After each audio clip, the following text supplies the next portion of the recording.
On parlera à Georges Goma aussi cette semaine, qui est de retour de Toronto. Alors, avec lui, il sera question de la campagne électorale. On aura notre chronique américaine aussi avec Raymond Côté. Mais Georges, lui, va plutôt s'aligner du terrain, du côté du vote des Noirs. Hein. Qui sont ces Noirs qui soutiennent Trump? Alors, il se pose la question. Et pourquoi Kamala Harris est critiquée pour jouer la carte ethnique? Alors, on verra quelques-unes de ces questions avec Georges à 8h15.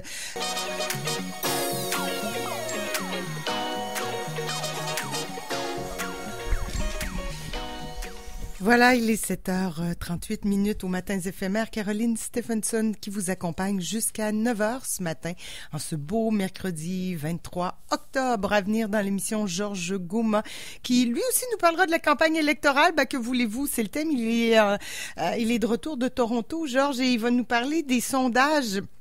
Et du point de vue du vote des Noirs, bien entendu, hein, puisque avec Georges on parle de l'Afrique noire, mais que voulez-vous, l'Afrique est maintenant partie aux États-Unis avec un vote qui, on se pose la question, enfin Georges se pose la question, pourquoi certains Noirs soutiennent un suprémaciste comme Trump et pourquoi Kamala Harris est critiquée de jouer la carte ethnique. Alors, et la posture des femmes américaines noires sur cet enjeu, ça va être intéressant d'un point de vue, donc, de ce point de vue-là, avec Georges Goma qui s'en...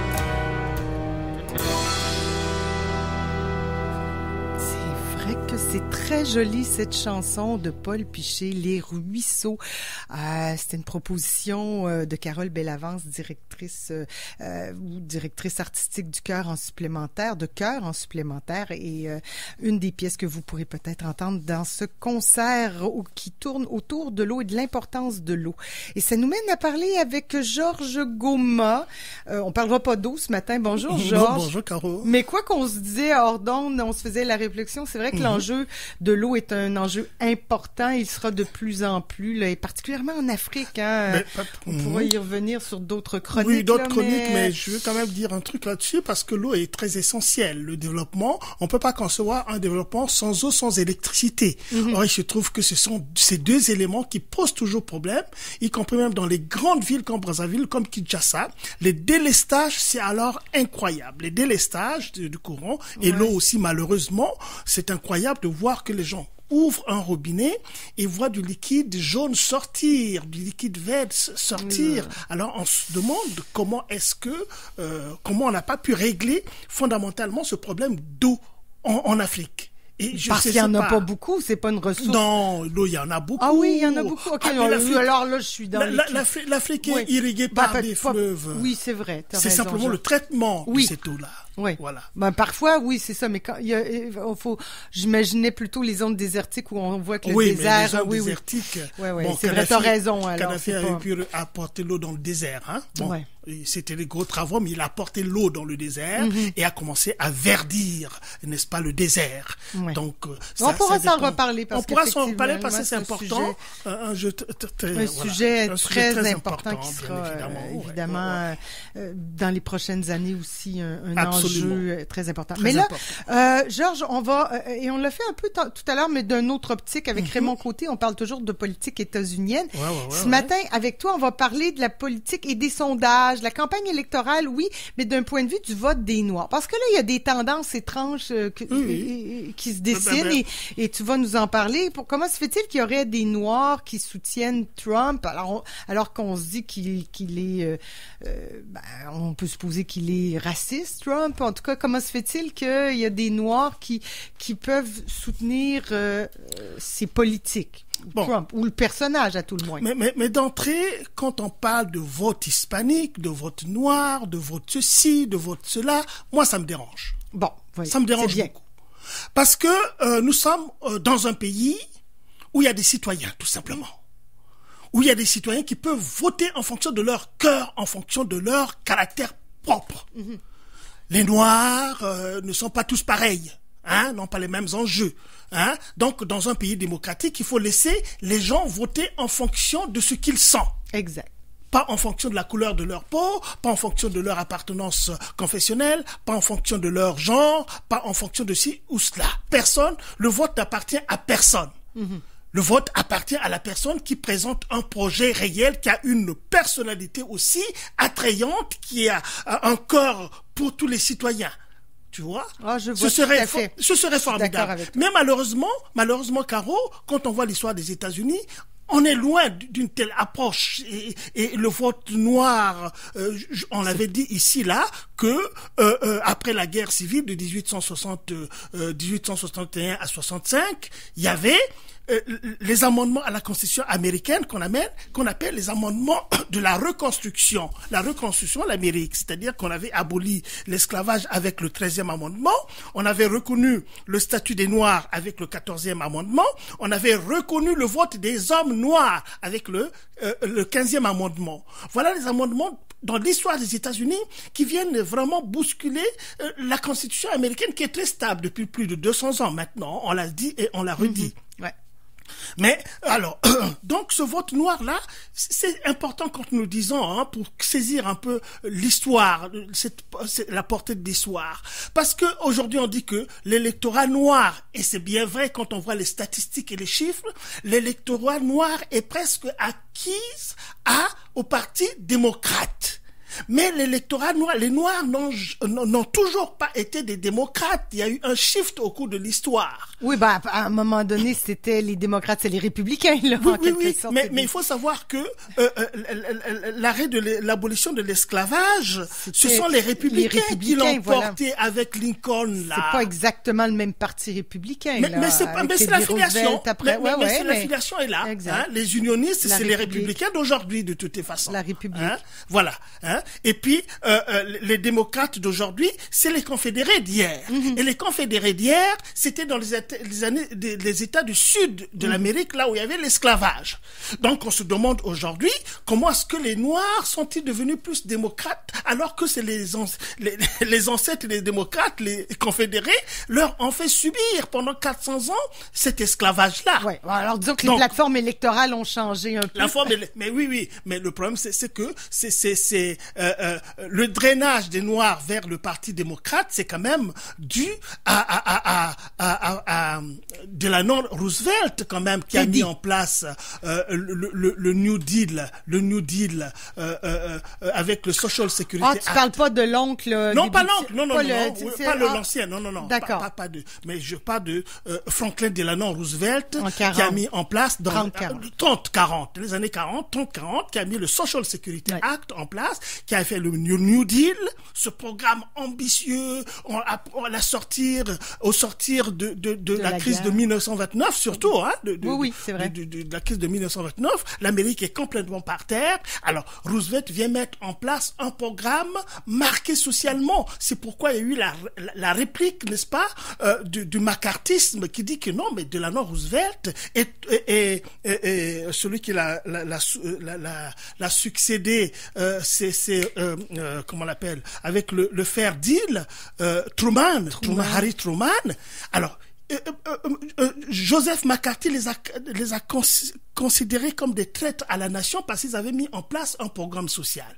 Or, pour comprendre le drainage des Noirs vers les partis démocrates, c'est évidemment parce que on a mis en place un programme qui permettait aux Noirs, n'est-ce pas, de sortir de la pauvreté, parce que c'est un programme social. Et quand on voit la configuration d'un pays, il y a l'économie, fondamentalement l'économie est libérale, il est capitaliste. Or, ce sont les capitalistes, évidemment, qui ont mis en place l'économie globalement avec ce qui va avec les inégalités entre les communautés. Ça, c'est ça. Donc, le shift au cours de l'histoire est dû à ce programme-là, drainé par les démocrates qui donnaient quand même du pouvoir, n'est-ce pas, aux Noirs, que ce soit en politique, parce que l'échelon politique aux États-Unis, c'est le local, le provincial et le fédéral. Mais dans le local, il y a eu beaucoup de Noirs qui sont sortis là. Dans les mairies, il y a eu beaucoup de Noirs qui sont installés politiquement là-dedans. Donc, qui ont quand même permis à réussir. Maintenant, on revenait un peu sur la campagne de Kamala Harris, là, par rapport à cet électorat noir, c'est de dire quand même que oui, à un certain moment, elle était sûre que elle a essayé de faire un peu le travail que Biden n'a pas pu faire parce que l'érosion, évidemment, de l'électorat noir, puisque ça existe, parlons en termes du vote noir, des Afro-Américains. Donc, ils ont commencé à s'éroder depuis Biden. Et aussi, quand on dit ça, je trouve que c'est tout à fait vrai parce que Biden, depuis qu'il est au pouvoir, n'a même pas fait un tour en Afrique. N'a pas fait un tour en Afrique. C'est quand même quelque chose, là. C'est vrai que Trump aussi n'a rien à foutre avec l'Afrique. Il avait dit, qualifié les États africains comme comment il avait dit, une expression vraiment dérogatoire par rapport aux États africains. Bon, je n'ose pas le dire. Mais oui, voilà, non, voilà, avec ces mots vraiment dégradants, mais qu'à cela ne tienne. Mais Biden avait quand même tout fait pour éroder un peu cette confiance des Noirs par rapport aux républicains. Bon, Kamala Harris a essayé de reprendre un peu cet espace perdu par Biden. Mais est-ce qu'elle le fait très très bien? Au départ, c'était très bien, mais on a comme l'impression que ça s'érode. Et on voit de plus en plus, surtout les Noirs hommes, une bonne partie ont été de soutenir, n'est-ce pas, Donald Trump. Et on se demande quand même, est-ce que alors là, je pense, et là, c'est moi, je suis pas sociologue, je suis pas américaine, je suis américaine, mais pas états-unienne, mais est-ce qu'il y a pas plutôt une affaire de, une femme au pouvoir, plutôt que noir-blanc, plutôt que l'enjeu racial, est-ce qu'il n'y a pas plutôt un enjeu de sexe? Alors là, je pose la question de genre, pardonne-moi, oui. Oui, alors il y a ça aussi là, parce que tu sais l'enjeu noir-blanc, c'est vrai que ça peut être un enjeu, mais oui. Kamala Harris, c'est une femme. Est-ce que l'Amérique est prête à élire une femme? Ça se pose, la question se pose et Caro. Et oui, je pose des questions. Ben oui, tu poses des questions. Ben oui, ta question est très très bonne. Mais moi je pense que c'est la même question que tu as retrouvée en 2008, Caro. Hein? Est-ce que l'Amérique est prête à élire un noir? Et là c'était quand même c'était invraisemblable. Mais c'est un homme noir, là, déjà. Oui, un noir reste un noir. Hein. Tu sais que aux États-Unis, avoir une ancestralité blanche ne fait pas de toi un blanc, mais avoir une ancestralité noire fait de toi automatiquement un noir. C'est-à-dire que si t'es blanc à 98%, 2% noir, t'es noir, malheureusement. Donc, c'est-à-dire que le rapport à la race aux États-Unis a été toujours un rapport assez particulier. Même quand on voit les groupes discriminés là, c'est-à-dire les noirs, les femmes, les homosexuels, les ceci, les cela, mais les noirs ont une part assez spéciale de par l'histoire de l'esclavage de toutes les façons. Mais les femmes et les noirs, la condition des femmes et des noirs a toujours marché côte à côte depuis la haute antiquité de toutes les façons. Dans la haute antiquité, quand on parle de l'espace public et de l'espace privé, ceux qui vont dans l'espace public à l'agora, c'est les hommes libres. Mais qui sont dans l'espace fermé, privé, qu'on ne voit pas dans la société, c'était les esclaves et les noirs. Et pendant la traite des nègres également, les femmes avaient un statut et les hommes aussi, les noirs aussi avaient un statut. Donc c'est-à-dire que la bataille qu'on a menée contre les inégalités aux États-Unis, la condition des noirs et des femmes est toujours allée ensemble, ce qui fait que même les droits civiques qui ont été votés finalement par Johnson en 1964, parce qu'il fallait quand même qu'on vote finalement la fin de la discrimination et du racisme. C'est à partir de 1964, parce que le travail que Kennedy a fait de 1960 à 1900 jusqu'à sa mort, c'était quand même pour favoriser les minorités aux États-Unis. Et on l'a tué évidemment parce qu'il y a ce bouillonnement qui était en train de se faire. Et tu vois très bien que pendant cette période des années 60, on a tué un président en exercice, Kennedy, on a tué un activiste de la cause des Noirs qui était aussi frontal. Pas comme Martin Luther King, qui était plutôt dans la paix, mais c'était Malcolm X qui était frontal. Tu me rentres dedans, je te rentre dedans. Tu me casses la tête, je te casse la tête. C'était la démarche de Malcolm X. Mais il était tué en 65, donc 2 ans après Kennedy. Et puis en 68, qui ont tué, c'est celui qui était plus doux, c'est-à-dire Martin Luther King. Martin Luther King, puis il y a eu Bobby aussi, le frère oui, mais juste après, parce que c'était une période Bobby était en train de devenir encore le futur président des États-Unis après Johnson, qui était le vice-président de son frère Kennedy. Donc le dernier meeting, pratiquement tous les sondages, c'était Bob qui devait être président et on le tue comme cela. tu vois. Et puis qui vient? Là, c'est important, Caro. Nixon qui vient là, qui prend le pouvoir, Nixon. Mais lui aussi, il y avait un certain rapport. Lui aussi, à cette époque, dans ces années-là, au début des années 70, mais lui aussi, par rapport à l'électorat noir, c'est un républicain. Il est allé courtiser aussi l'électorat noir. C'est-à-dire le shift de l'électorat noir, c'est pas seulement l'affaire d'aujourd'hui. Depuis, Nixon aussi avait vécu cela. Tu vois? Donc, pour tout dire, c'est que, écoute, oui, la bonne question. Kamala Harris est une femme.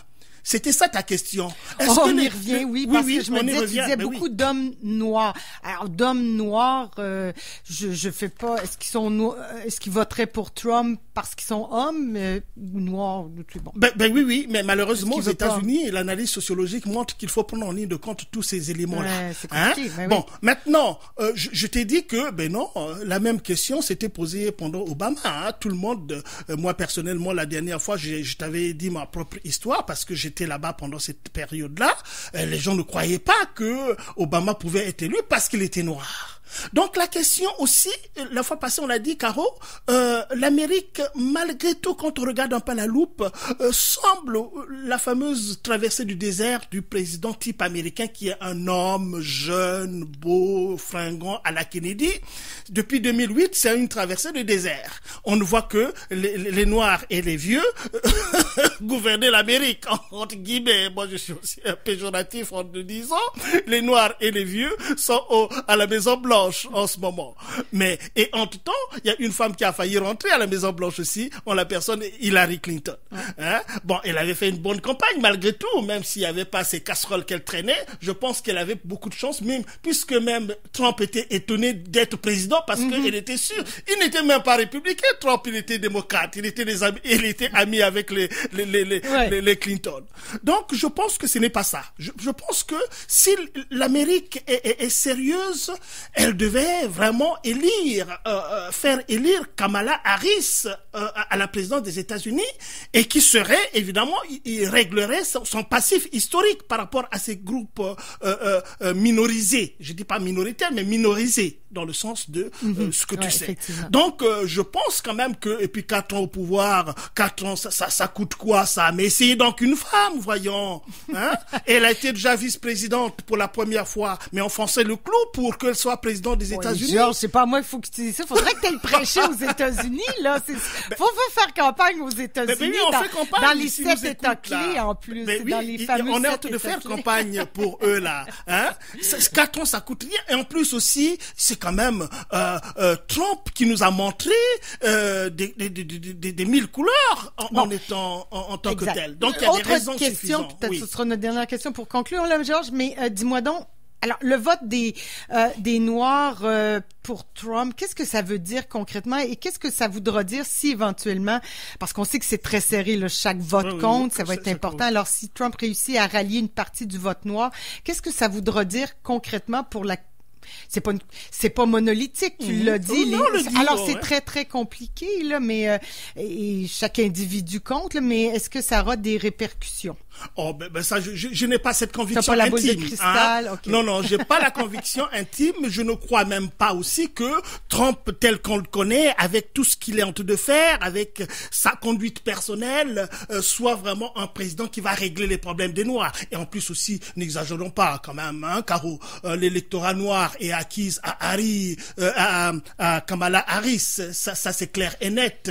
Mais voilà, d'une manière générale. Mais comme je l'ai dit tantôt, ou alors les gens iront pas voter, là. On le voit avec la guerre à Gaza, ce qui se passe à Gaza. Oui, mais il faut que les gens fois, si les gens vont pas voter, c'est peut-être un vote pour Trump, là. Oui, non, mais ça c'est clair. Je comprends qu'il y aura ici un désintéressement. Mais les gens n'ont pas, ils sont en campagne là. Obama est rentré dans la campagne aussi. Oui. Il est très fort là-dedans. Il a harangué les foules. Je pense que quand même c'est une grosse pointure. La fille de Dick Cheney aussi, qui est républicaine aussi, a une bonne partie de l'électorat républicaine aussi, qui est avec Kamala Harris. Mais t'as vu Liz Cheney, qui passe des plateaux avec Kamala Harris. C'est quand même aller aussi au-delà de la démarche démarche partisane en tant que telle, parce que les républicains, mais attends, Carole a dit, Trump n'a pas une tradition républicaine. Il est arrivé au pouvoir et il a éclipsé les grosses pointures républicaines. Qui tu connais qui est républicain, que tu vois là? Il n'y a que Trump. Sur la sellette. Bon, c'est certain qu'il a déstabilisé le Parti républicain. Il a déstabilisé le Parti républicain et donc je pense que moi, ça c'est ma conviction intime, hein, je pense que Kamala Harris a ses chances, même si c'est serré, elle a ses chances, parce que s'il y a des républicains qui la rejoignent et qu'on dit aussi qu'il y a des noirs démocrates qui vont vers Trump, mais ces fameux hommes noirs qui vont vers Trump, bon, écoute, c'est l'appel de la testostérone. La testostérone. Donc, en fait, voilà.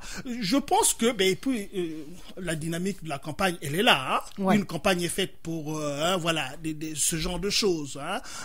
Moi, c'est intéressant. En tout cas, c'est un vote important parce que dans la population votante, c'est moitié-moitié à peu près. Je pense. Mais c'est quand même aussi, je le dis. Là, j'ai noté ceci. McDonald, le grand Mitch McDonald, qui est quand même le grand patron républicain au Sénat, on l'a vu très très bien. Regarde ce qu'il dit de Trump. Trump est une personne méprisable, narcissique et stupide. Ça c'est Mitch McDonald, Connell, pas Donald, mais c'est Connell. Comment tu prononces? Connell, en le prononçant comme les Américains, Connell. Mais c'est voilà une grosse pointure qui était le patron du Sénat américain, qui dit des choses comme ça. Et puis aussi aux États-Unis, j'ai noté aussi à la pratique du voter suppression. Le voter suppression, il y a une certaine technique. On va terminer avec ça. C'est une technique, en fait, qui existe aux États-Unis et qui permet de supprimer certaines candidatures. Et on va jusqu'à 32 000 suppressions. C'est-à-dire que dans un bureau de vote, on regarde, c'est pas une bonne candidature, on supprime. Mais sur la base de quoi on supprime, on ne sait pas. Et ce vote suppression-là a toujours frappé les Noirs. Exact. Donc, et puis le gerrymandering aussi, on ne reviendra pas là-dessus, mais on en a déjà parlé. Le découpage électoral selon les États, selon les régions. Les grands électeurs sont inégalement répartis. Donc, ça, c'est quand même... Et ce qui fait que, généralement, les démocrates souffrent de ça parce que Clinton avait gagné le vote populaire. S'il fallait une voix contre une voix, c'est Hillary Clinton qui serait présidente parce qu'il avait le vote populaire.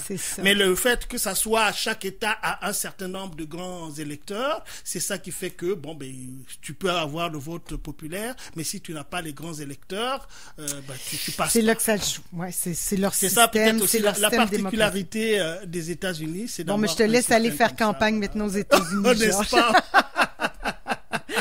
J'aimerais bien. En tout cas. Je reste fasciné par les États-Unis. Tout à fait, quand même. Nos proches voisins.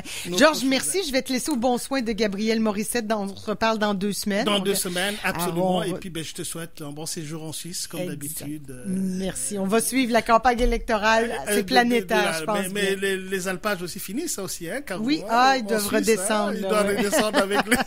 Je serai pas là, ils doivent être redescendus avec leurs les colliers, les fâches avec leurs belles cloches dans le cou. Merci beaucoup, Georges Goma, c'est un plaisir. Au plaisir. CKRL.